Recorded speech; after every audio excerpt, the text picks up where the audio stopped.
itu kesini ni. Pada ni. Pada ni.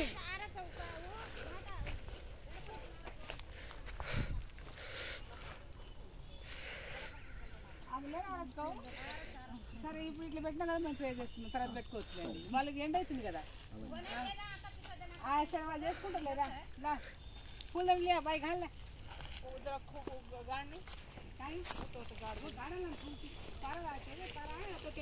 ये तावड़े तो झाड़ हो गया होगा नहीं पानी डालो तो कुएं में पानी झाड़ पड़ेगा ना खाली से सांदर पड़ो पानी डालनी है पानी पड़ो रखो दाढ़ी क्या है डंडा फूल बिचगोटे करती डंडा बार काढ फूल बिचगोटे एक का घाल दे पत्ता से नहीं काढ दे घाल दे बड़े नहीं वाये बांध ले सकते पानी बिचगोटे रो छलकानी से కానీ అన్నం మెల్లు ऊपर रे ये डाड़ू अच्छा जोनो दीदी पूरी खालानी है हेलो राज्य भी काढना तो सेम के दिया कर काढी है बेटी फोटो कांटा भांजको का केने जा काम है तो इपड़े रायगा रायगा पुनो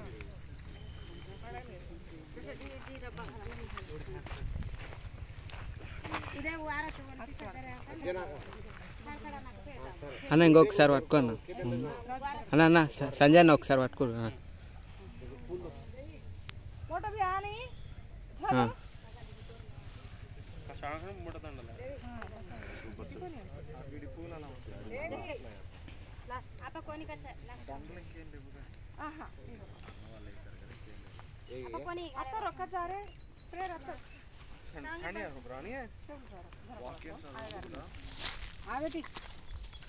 आता काय नाम मराय नाम काय आहे बेटा आहा वरून मराय कोणी विचार काय त्यांची गाडी असू सेंटर काल दो सिमेंट घालून समजा सेंटर काल दो सुन टांग बोल रही है चुप कर मक्की बोल रही है पैरलो तो चेपले जाता मक्की बोल रही है करन सो చెట్లు पैरलो से कायन लगने बोल रही है ప్రార్థన తో మనము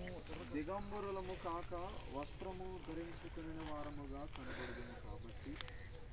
పరలోకము నుండి వచ్చు మన నివాసము దీనిపైని ధరించుకున్న అపేక్షించుచు దీనిలో మూలుగుచున్నాం ఈ గుడారములోనున్న మనము భారము మోసుకుని మూలుగుచున్నాము ఇది తీసివేయవలనని మర్త్యమైనది జీవము చేత మృంగివేయబడినట్లు ఆ నివాసమును దీనిపైన ధరించుకొనగోరుచున్నాము దీని నిమిత్తము మనలను సిద్ధపరచిన వాడు దేవుడే ఆయన తన ఆత్మ అను సంచి కరువును మనకు అనుగ్రహించుచున్నాడు దేవుడి వాక్యము మన వినికిడిలో దీవించునుగాక ప్రియమైనటువంటి కుటుంబ సభ్యులందరికీ ప్రభు పేరిట వందనాలు తెలియజేస్తూ ఉన్నారు ఈ రోజున మరొకసారి జ్ఞాపకం చేసుకొని ఈ జ్ఞాపకానికి కూడిక దినమందు మరి ఇక్కడ అందరం కలిసి కూడి కనుక ఎంతైనా అది మనకు దీవెనకరంగా మరి కుటుంబానికి ఆదరణకరంగా ప్రభు అనుగ్రహిస్తూ ఉన్నారు వాక్యంలో ఒక చిన్న మాటను జ్ఞాపకం చేసిన మాటలు ముగిస్తాను మనం చదువుకున్నటువంటి మాటలో గుడారము అనబడినటువంటి ఈ శరీరమును గురించి భక్తుడు మాట్లాడుతూ దేవుడు అనుగ్రహించిన ఆత్మ అనబడినటువంటి సంచి కరువును దేవుడు అనుగ్రహించాడట ఈ సంచి కరువు ఎప్పుడైతే పరిపూర్ణత చెందుతుందో దేవుడిచ్చిన ఆత్మ పరిపూర్ణతలోనికి నడిపించబడుతుందో ఆ దినమున ప్రతి ఒక్కరము ఈ లోకమును విడిచి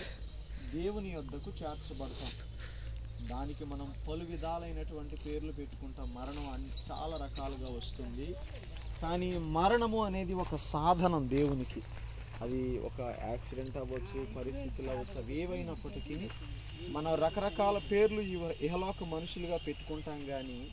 దేవుని దృష్టిలో మరణం అనేది ఒక ఆయుధం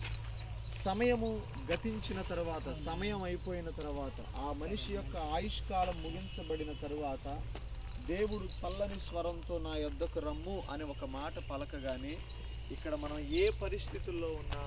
మన ఆత్మ దేవుని యొద్దకు చేర్చబడుతుంది మరి తల్లిగారు మన జీవితకాలం అంతయు దేవుని సన్నిధిలో నమ్మకంగా జీవించి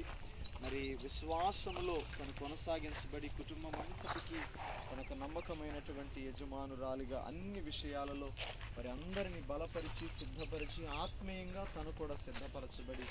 తన ఆత్మను ప్రభువుకు అప్పగించుకున్నారు. మరి అటు తల్లిగారిని జ్ఞాపకం చేసుకోవడం, వాక్యంలో నీతి మంతులను జ్ఞాపకం చేసుకోవడం అనేటువంటి మాటను మనకు తెలుసు కనుక